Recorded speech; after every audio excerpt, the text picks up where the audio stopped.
amo kong babae, mapagbigay siya pero madamot sa day off. Pag day off ko, yung bang limited yung oras ko na binibigay niya.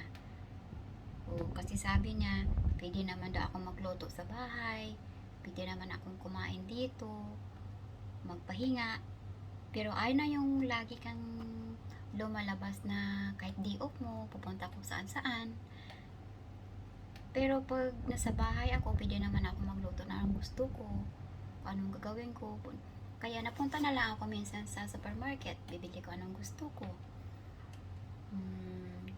Lalabas lang ako kung may bibilin ako. Pero yung kagaya ng iba na maluwang sa oras na kagaya ng Sunday, nag-i-enjoy sila. Pero ako, hindi ako nakapag-enjoy ng day off ko. Pero, ini-enjoy ko na lang yung sarili ko sa mga kagaya ng magsa-shopping, bibili ako ng damit ko, tapos sa mga bigay-bigay ni amo, marami siyang binibigay sa akin, kagaya ng pampaganda. Ito guys, binigay ng amo ko sa akin. Kasi hindi, ayaw nilang gamitin. Pasilip ko sa inyo, bago itong binili niya.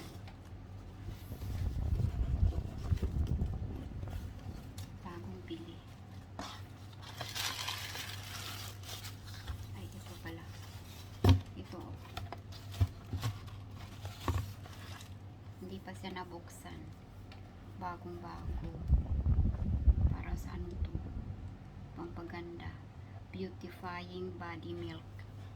Beautifying body milk daw. Pero hindi naman ako nagamit ng ganito kasi sensitive yung balat ko. Lagi akong nangangati. So nagtitiis na lang ako ng binibili ko sa worldwide na Himalayan soap. Yun na lang. Tapos yung isa, ano to? Shower gel pala ito. Ito, shower gel daw. Itong binigay niya. Binili niya, pero hindi niya naman ginagamit. Pero puro bago. Tapos, yung isa, ito hindi pa nabuksan. Paano buksan to?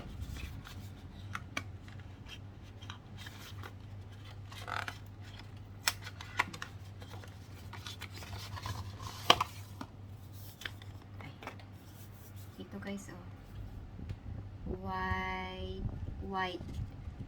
whitening cream. Basement pala to. Pag nagbalgayan ng foundation, pwede mong gamitin na pang base coat siya para pag mag-ano ka ng foundation. Tapos, ito pa binigay niya. Horse mini pa. Para sa ano to?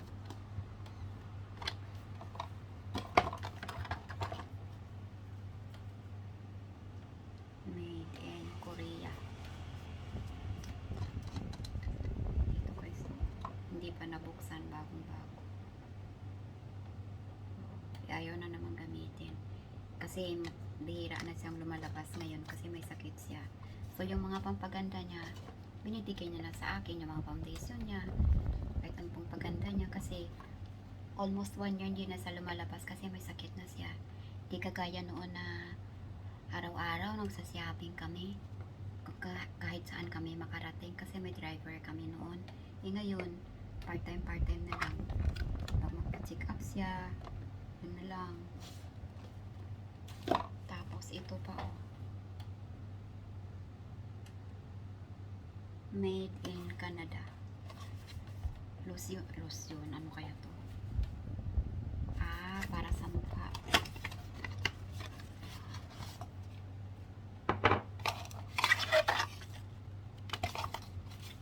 Ito siya. Tingnan nyo guys, bagong bago. Ang ganda ng lalagyan niya. Kintab naman, kintab. Tapos ito yung gagamitin mo pang sungkit yata. Tapos pero hindi ko naman to gagamitin. Papadala ko sa Pilipinas kasi hindi ako mahilig gumamit ng mga ganitong bagay.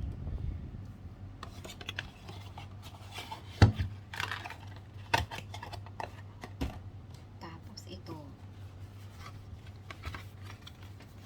pa binigay niya.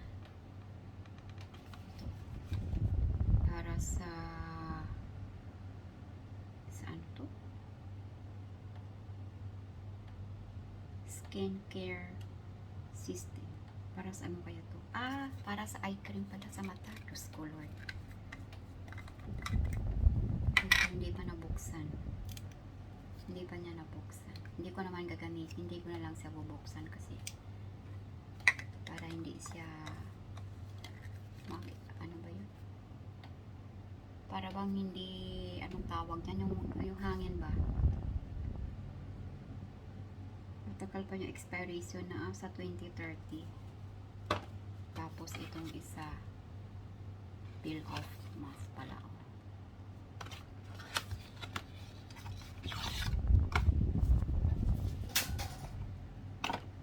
Ay. Bago, ay. Hindi pa nabuksan.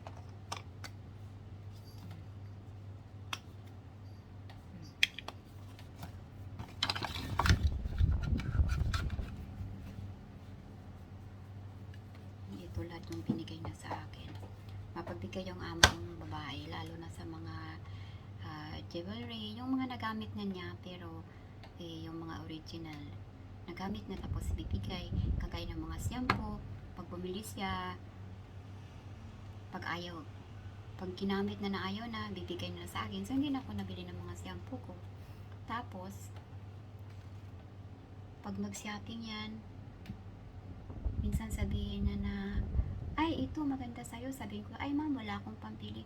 Tapos sabihin niya na, o sige, bibilhan kita, saka mo na lang babayaran. Tapos yun, ini-installment ko na lang sa kanya minsan. Kasi ang amo kong babae, ano yan, mahilig siya sa damit, mahilig sa sapatos. Yung ba talagang bihis na bihis siya pag lumabas kami. So pag kasama niya ako, ayaw na rin na hindi ako nakabihis na parang talagang mukhang katulong yung pandamit mo ba. Gusto na nakadress up ka din. Suotin mo yung maganda mong damit, parang ganun. Hindi siya nagsiselos kung anong susuotin ko. Kahit naman mag-short ako, wala namang problema sa amo ko, mag-sleeveless. Inutusan na pa akong bibili ako ng mga shorts na yung mga jeans pa. Sabi na, suotin mo yan, sabi niya ganun. Tapos minsan pa yung sapatos na binibili, binibilan niya rin ako. Sabi ko, mamang mahal niya, wala akong pambayad. Tapos sabihin niya na, o sige na, i-installment mo na. Tapos kaya minsan, pag malapit niya yung birthday ko, binibigay niya na sa akin. Ganyan yung amo ko. Tapos pag yung mga gamit niya na ayaw niya na, kagaya ng mga bag niya, binibigyan nila ako ng nagamit niya ng mga LV na bag ba. Pero ako hindi ako mahilig sa ganung bagay. Okay na lang sa akin ng ordinaryong bag kasi alam naman nila na katulong lang ako, tapos magbag ako ng ganyan. Nandun na, parang nahiya ako sa sarili ko ba. Ganyan yung amo ko. Kailang inayawan ko lang sa amo ko yung hindi ako maluwang sa day off. Hindi ako makapag-enjoy. Pero pag minsan pagsabihin ko na, ay ma'am, gusto ko naman pumunta sa Disneyland.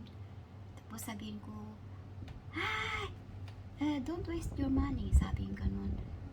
Tapos sabi na, you have to save your money. Tapos sabi na, pag umuwi ka, may pera ka. Tapos sabi na, hindi ka na magtrabaho. Sabi yung ganun.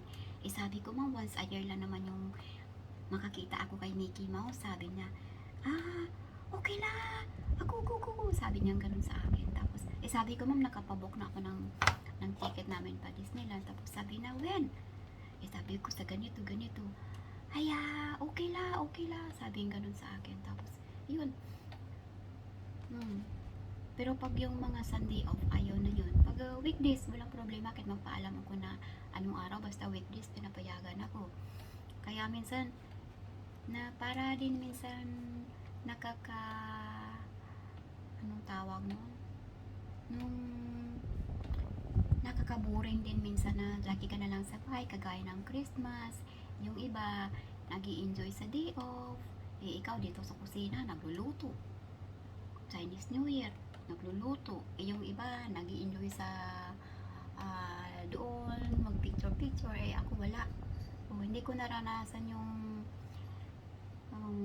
mag-day off na talagang enjoy to the max ka pa. Yun lang, punta ako sa Ocean Park, Disneyland, punta sa Macau. Yun lang ang magaling sa amo ko yung mapagbigay lang siya. So, yun lang guys. So, gusto ko lang i-share sa inyo yung mga yung naranasan ko sa mga amo ko. Pero wala silang anak. Mag-asawa lang sila. Pero yung trabaho ko, kala mo parang may sampung ang alaga ko. Since morning to night time, wala akong pahinga. Nakaupo-upo na rin. Kahit minsan, pag may makita siya na mag-cooking sa TV, sabi na, ay, upo ka na, manood tayo ng cooking kasi ipagaya-gaya na sa akin yung mga Chinese cooking, ganon. Kasi alam na mahilig ako magluto-luto, mag-bake-bake. Sabi na, kagaya ng every Sunday, di ba, pag 3:30 yata, may Chinese mga baking ba? Sabi na, maupo ka na, manood tayo. Sabi na, tapos nagaya ngayon na may Olympic. Tapos sabi na, tapos ka na sa kusina, manood na tayo dito. Tapos, yun, 3 kami, o 4. Yung amo ko lalaki, yung aso ko, yun. Yun lang. So, ito lang yung ma-share ko sa inyo guys. So, siguro na mahaba na yung yung video ko. Sa sunod na naman. O sige guys. Ito lang ma-share ko sa inyo. Bye bye.